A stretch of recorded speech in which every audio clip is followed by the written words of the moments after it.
I'm John Goglia. And I'm Greg Feith. And we are the Flight Safety Detectives.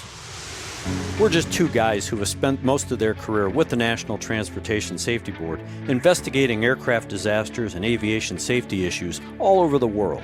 Yep, and this podcast is where we talk about everything from accidents, airplane technology, to the big business of aviation. We live and breathe aviation. My co-host John has been in the aviation business for more than 60 years.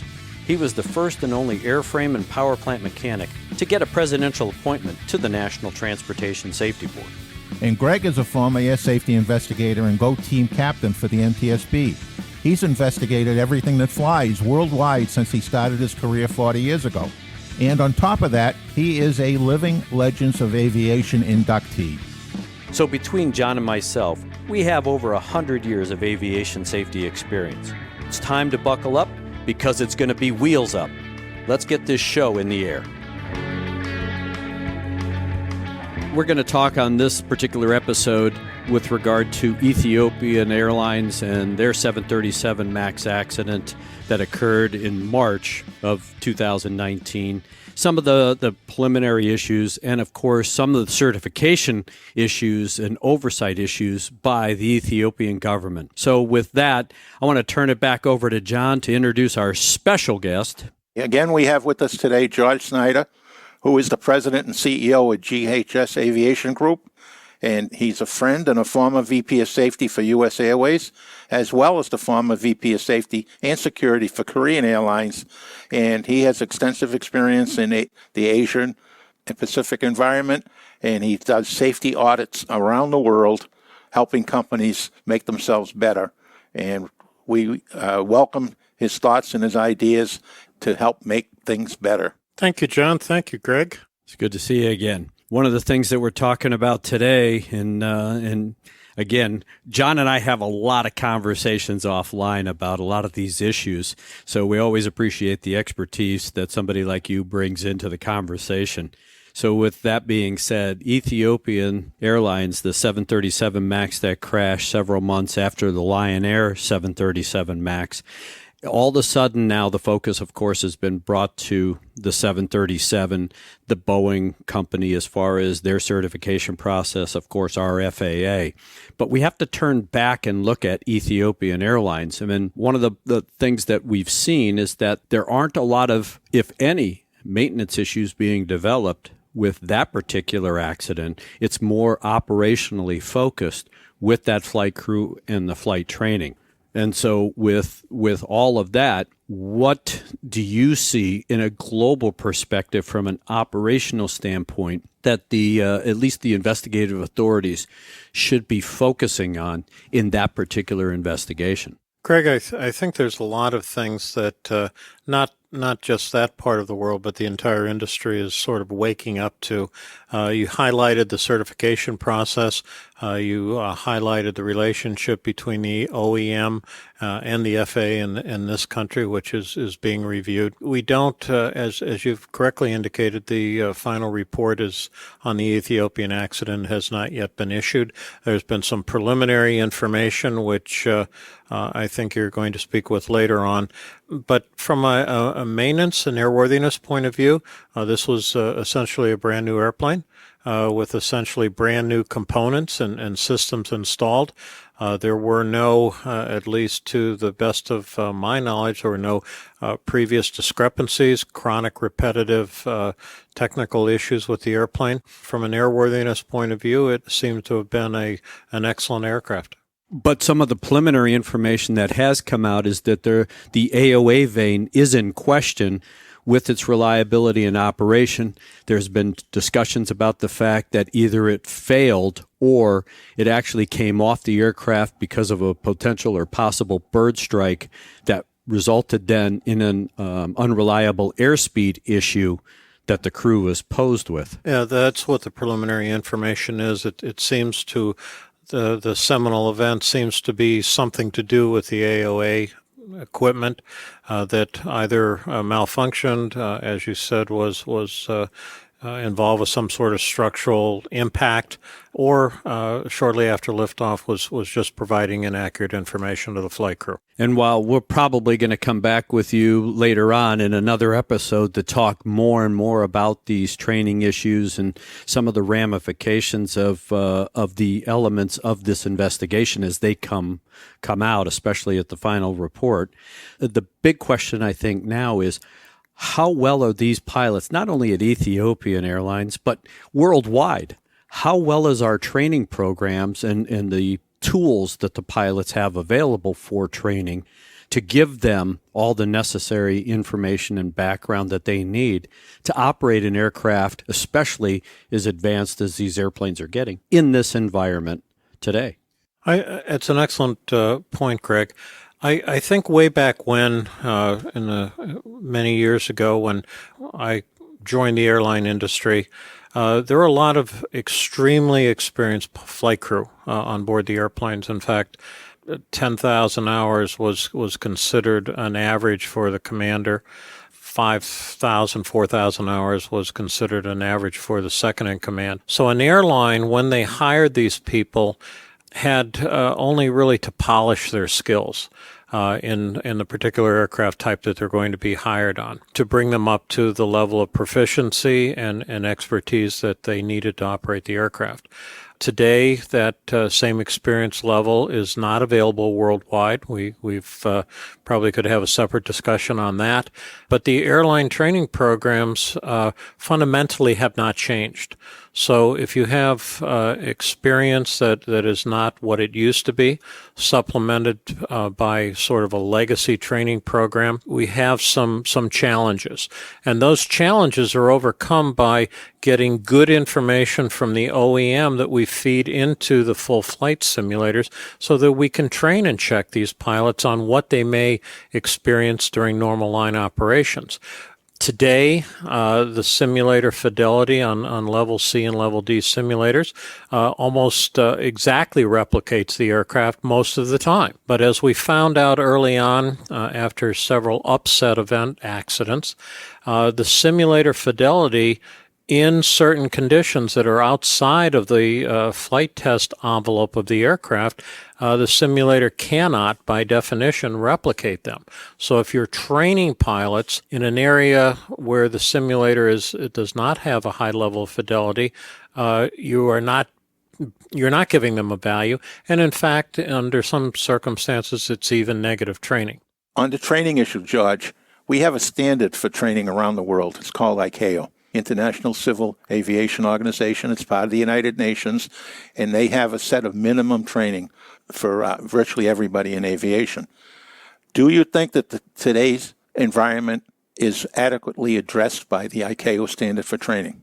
ICAO, the International Civil Aviation Organization, provides a set of standards and recommended practices in various disciplines, and they provide that information under the Chicago Convention to be signed on by the various ICAO member states, of which many of the states we're talking about are signatories. It gives guidance, and again, it's not a regulatory issue, it is guidance. The standards for training and checking of airmen and aircraft ground engineers are very generic, and they vary significantly from one state to another. So when you get a member state that has an excellent civil aviation authority underneath it, those standards are equivalent and sometimes surpass some of the standards in Europe and North America. In other cases, that they don't necessarily are not outside, over, and above the standards in North America and Europe. But at the end of the day, and as you've correctly indicated, there are standards that must be maintained by the flight crew, and both for initial and recurrent training. And you bring up a good point about the fact that ICAO is only recommended practices and standards. Yes, sir. Given the fact that they don't have any teeth, who's going to hold them accountable as far as the member state or the carrier with regard to the operating standard or the training standard? And then with a follow-up to that, because these member states that have an investigative authority, they can do things in an independent way. Here in the United States, we have NTSB, which is the Independent Acts Investigation Authority. Ethiopia does not have that.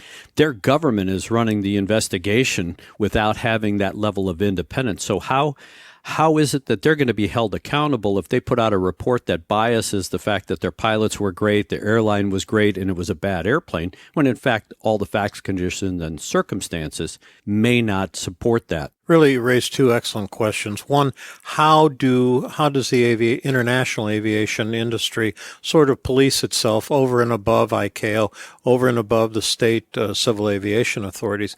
And IATA has really done us a great service by creating the IATA Operational Safety Audit Evaluation Program.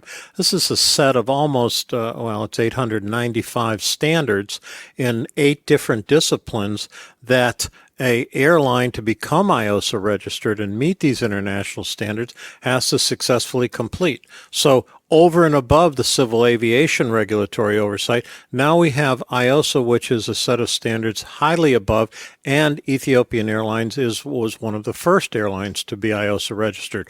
Secondly, the concept of the Autonomous Independent Acts Investigation Board, that is something that the importance cannot be overstated. And when you were with Korean Air, of course, I was the investigator in charge on the Korean Air 801 accident in Guam. Yes. And out of that investigation, the safety board made a recommendation because at the time, Korea didn't have an independent investigative authority.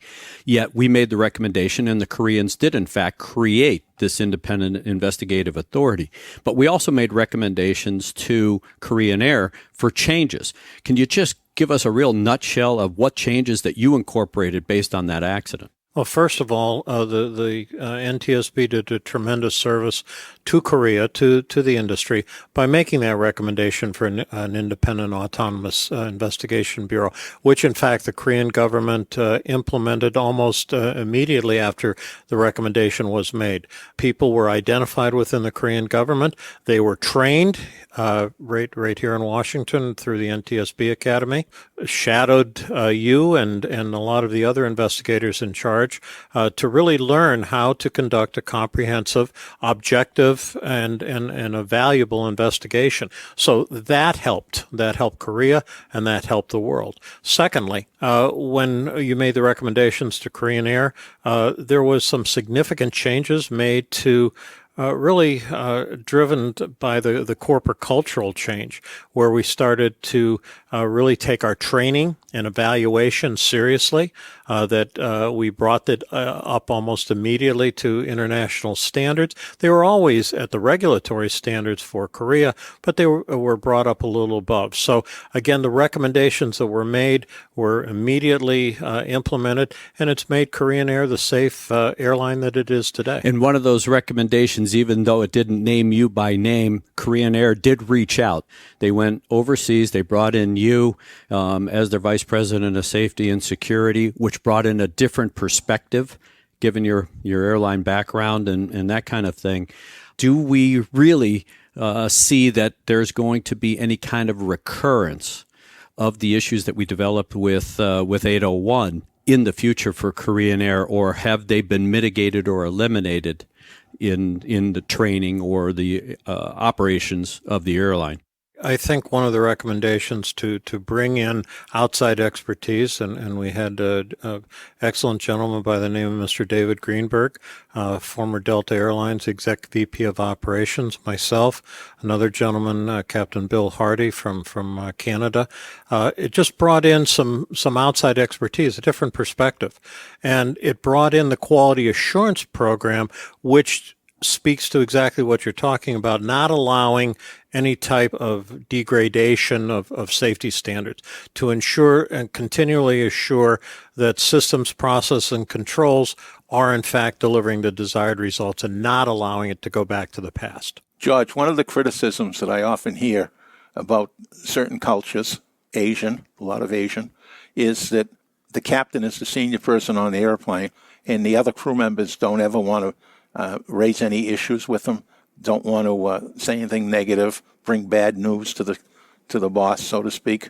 How did you overcome that in Korean Airlines? We had a great group of people to work with. We obviously 7 fatal hull losses in 5 years brings an urgency to the organization that things that have been done in the past can no longer continue. The corporate culture that was changed within Korean Air is really sort of a gold template. It should be the role model for other cultural changes going forward.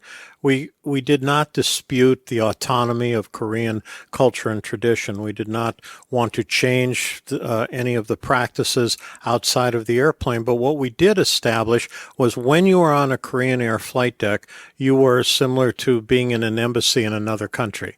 While outside of that flight deck or outside of that embassy, it was the laws of the state on which the embassy was located. But once you walk through those gates, once you walk through that flight deck door, it was a separate autonomous safety culture that was consistent with the aviation industry practices at that time, separate and apart from any of those command authority issues that you've referred to. Once you're on a Korean Air flight deck, that is the way you operated. Once you were outside, we went back to normal culture and tradition. How long did that transition take? 3 to 5 years is sort of the global template from the time someone or an organization indicates that a cultural change needs to take place, to have that fully ingrained, not just on the surface, but to have that culture and those traditions actually taking place when supervisory people are not looking on a Saturday night, late at night, when no foreman or no check pilots are looking. It takes 3 to 5 years, and the constant reinforcement that Greg was talking about. That's going to be probably the subject of another episode with you because, everybody wants instantaneous change and they want it now. And if there's a deficiency identified, they expect that the airline's going to implement it. And overnight, they're going to have, the best pilots or the best mechanics, operating, and that airline's going to be at 100% safety. And so I know that we're going to bring you back for sure to talk about these things and the transitions and what it takes to change not only an organizational culture, but of course a safety culture, both here in the United States and abroad. So again, we want to say thanks again, as always, for coming down and being on the show with us. You bring a high level of expertise. Yes, George, thank you very much. And when we come back, I probably want to talk to you more about how you drove the change within the maintenance department. I know that at one point in time you had me over there, and I spent a fair amount of time with your maintainers, and it was impressive. Great group of people, and thank you so much for your personal commitment to come over there. And Greg, as IIC on 801, you really, truly helped to contribute to that cultural change at Korean Air. Thank you. Well, Greg, that was a very interesting discussion we had with George, raising a lot of very good points, and actually gave me a couple of issues to think about as we go forward with this podcast and with the investigations. Certainly, they get very complicated when you get to countries that don't have an independent accident investigation element to their government. And in fact, in Ethiopia, with the government owning the airline, as well as being the Secretary of Transportation, being the spokesman for the investigation, it raises some serious concerns. So you've operated in that environment in the past, and maybe you can share with us some of the problems that you had in those environments and what you've seen. Well, one of the big things, John, and again, having worked at the NTSB, and you were a vital part of that, when we are tasked with doing an accident investigation, whether it's here in the United States or assisting a foreign authority as technical advisors, our primary purpose is to develop thorough and methodical processes so that we can develop all of the factual information, such as the facts, conditions, and circumstances of the accident. The whole process of developing all that factual information isn't just to find out what the cause of the accident was and point the finger at somebody, but in fact, it is to identify those issue or issue areas that caused or contributed to the accident, but really formed the basis for safety recommendations that are going to improve aviation safety, whether it's here in the United States with our regulatory authority or an aircraft manufacturer or an operator, but that same premise follows suit all over the world. And by not having an independent investigative authority like they have in Ethiopia. They have the government doing the investigation. How is it that they're going to be able to point the finger at themselves if they are, in fact, a contributor to the whole process? And that is, especially with oversight. We look, the NTSB looks at the FAA to see if they were deficient in their oversight. And we see that quite a bit. If you read every blue cover report, the FAA is always discussed by the NTSB in some way, shape, or form. Now the question is, how is it that a non-independent investigative authority such as Ethiopia can look in the mirror and say, yes, we were a problem. We had deficient oversight. They should have done more things at the carrier. The training programs should have been better. We had those exact same problems here in the United States. I can remember years ago when the CAB was in the investigative authority for aircraft accidents. And many, many people were unhappy with that. And finally, in 1966, Congress created the NTSB, which started life in 1967. And even then, they kept the NTSB under the Department of Transportation.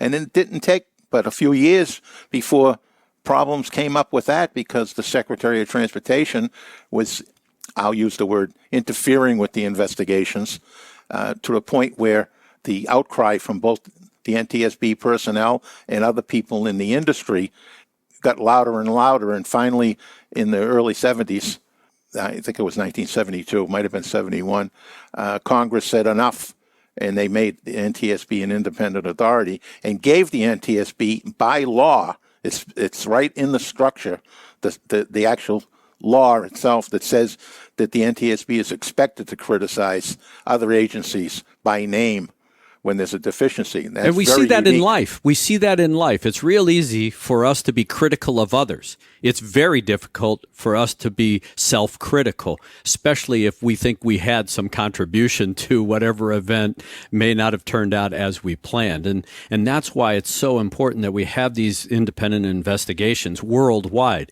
because we're all out for the same bottom line, and that is to improve aviation safety in some way, shape, or form. But if there's going to be a slant to the way the facts, conditions, and circumstances are presented or interpreted, and those slants have an adverse effect on the bottom line, who was going to be held accountable for what?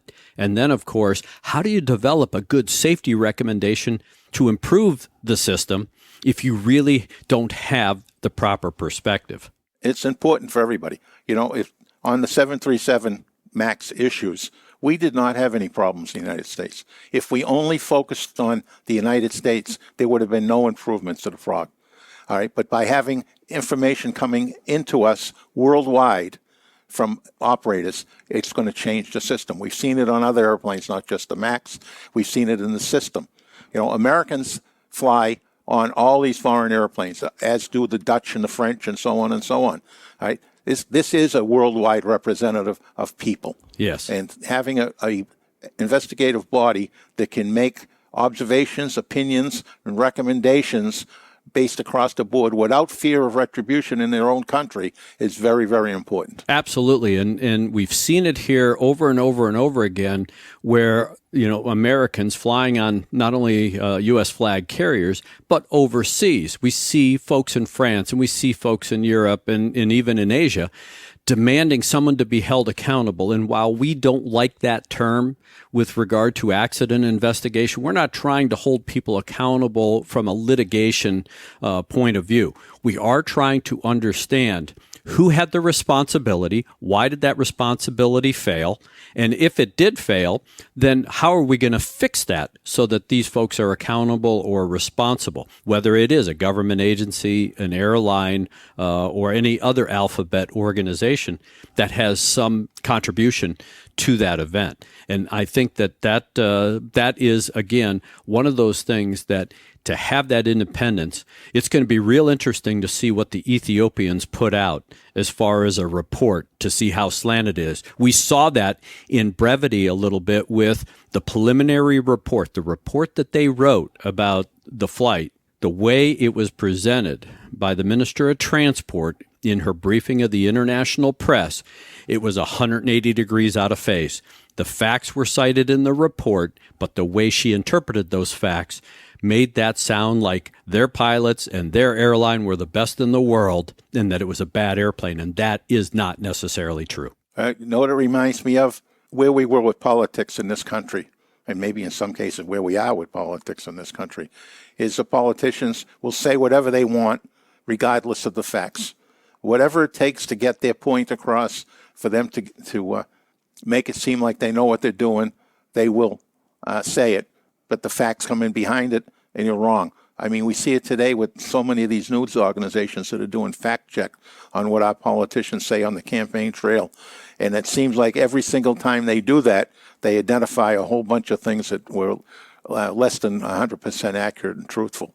So hopefully we're not going to see that in either one of these investigations, but we'll have to wait to see. Well, while we don't want to jump the gun because we don't know what's going to be in either the Indonesian report on Lion Air or the Ethiopians report about their 737 MAX accident, I think that this call to action should be not only, worldwide, but definitely focused here in the United States. The NTSB is a technical advisor to the investigative authority over in Ethiopia. They have the power to at least make a recommendation in their submission as part of the process to recommend, like we did with Korea and through the Korean Air investigation, that they create an independent investigative authority that falls in line with the recommended practices and standards of ICAO.